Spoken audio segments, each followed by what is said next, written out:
Depuis 1945, les organisations internationales, telles que l'Union européenne ou l'Organisation des Nations Unies, et les échanges commerciaux ont aidé à créer une certaine stabilité entre les pays. Mais de nombreuses tensions autour du monde pourraient bien menacer cet équilibre et mener vers une troisième guerre mondiale.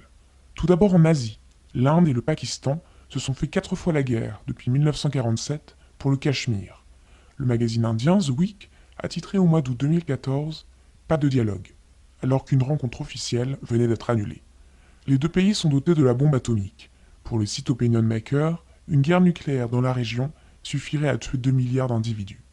Toujours en Asie, la République populaire de Chine a des rivalités territoriales grandissantes avec ses voisins, tels que le Japon et les Philippines, deux alliés des États-Unis. Alors si l'un des pays venait à mener une intervention trop agressive, la situation pourrait mener à un conflit global. En Europe, la crise ukrainienne, qui oppose les nationalistes ukrainiens et les séparatistes pro-russes, et l'annexion de la Crimée par la Russie en mars 2014, semble avoir relancé une mini-guerre froide. Pour le site d'information russe Gazeta.ru, une guerre mondiale qui implique les grandes puissances dotées de l'arme nucléaire reste peu probable. Le rédacteur en chef estime que le monde se dirige plutôt vers des conflits localisés.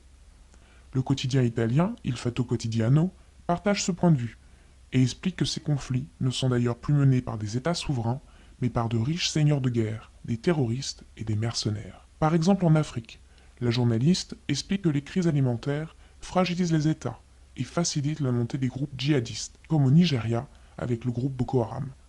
Au Moyen-Orient, elle explique l'islamisation de la région par la chute des régimes autoritaires, comme en Irak. Le vide politique est alors comblé par la violence.